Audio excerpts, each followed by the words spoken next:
Too hard to follow? It's cool. I have some graphs and stuff in my room. And puppets. You like puppets? No puppets. You don't like puppets. Oh, okay. Graphs are still cool though, right?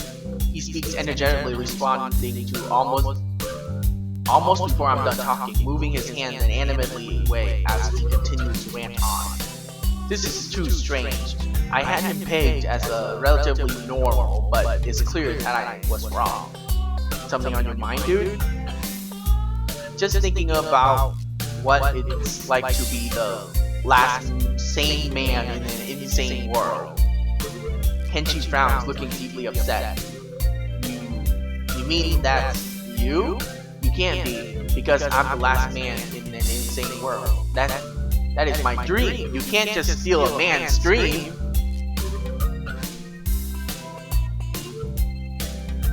What the hell? There can't be two last sane men. It would invalidate that the whole last part. And that part is kind of important. There can only be one, like in the foreign movie where there can only be one, and in the end there's only one dude left, just because that's what the point. I have never seen anyone talk so heatedly and so defensively about absolutely nothing before. Anyway, if you wait here, I can get my grasp. I also have a list of the other dark and complex conspiracy that this school holds and tangles as...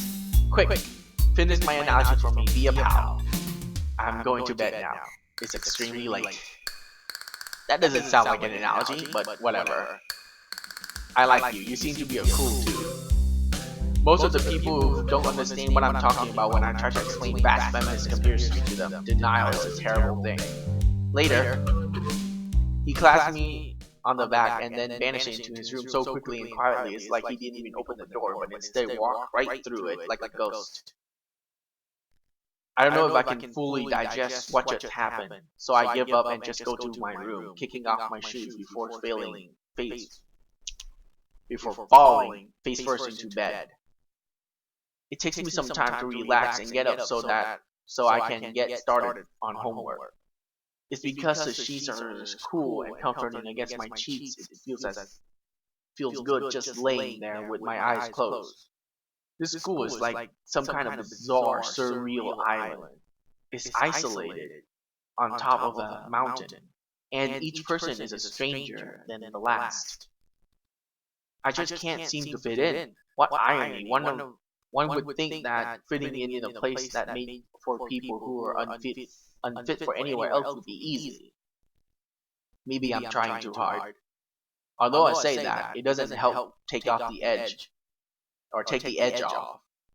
And the words are left echoing off my empty walls. I guess it's not as bad as I expected though. This place really is more a school and less a hospital pretending it's a school than I thought it would be. If nothing else, the scenery is beautiful. I opened one eye, seeing the school books and bottles of pills arranged side by side on my desktop. Maybe this place is too much like a normal school after all.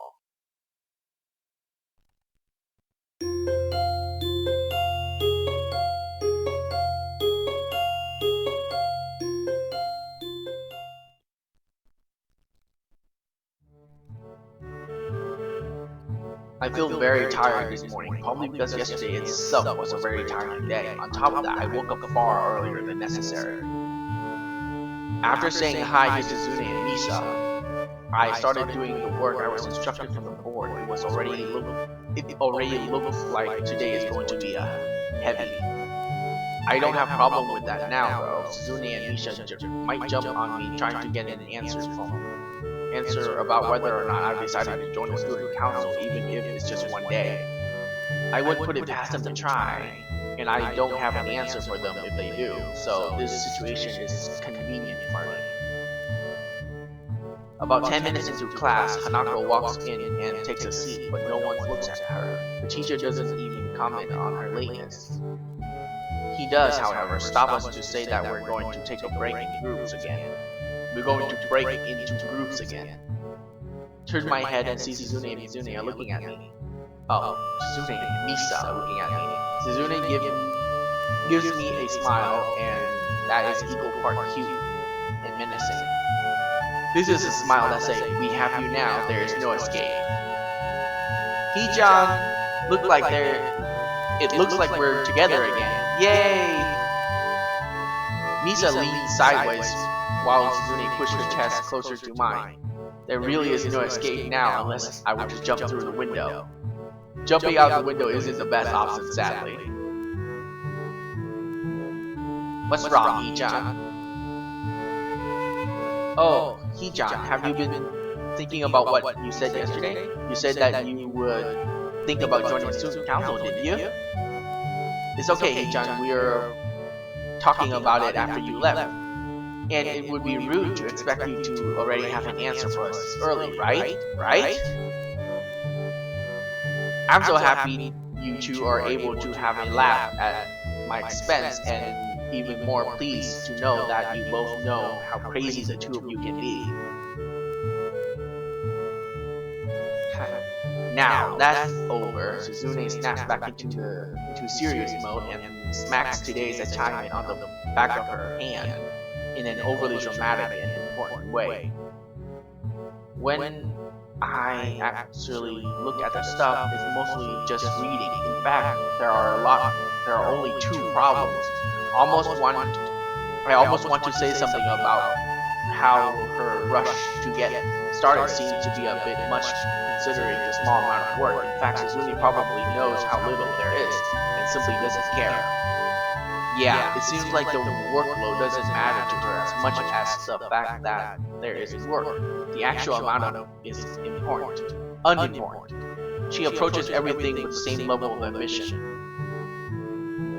While I'm reading, I let my eyes wander around the room and catch Hanako trying her hand at solving the problem. It looks like she's working alone. I can't remember seeing her working with other people before. Thinking back now how shy she is understandable. Hey, that girl over there. Huh? Who? Hee-chan? Her Hanako. Over there. Does she always work alone? I think so, Hee-chan. Do you feel sorry for her because she's alone? I was just thinking that maybe she could work with us or something. No, I don't think that would be a good idea, Hee-chan. Why not? Hee-chan wouldn't get along with her. Why? Misa muffles around the question, letting out a laugh that sounds very strange. Is nervous, but still has a little what? A little thing up and down quality present in everything she says. What?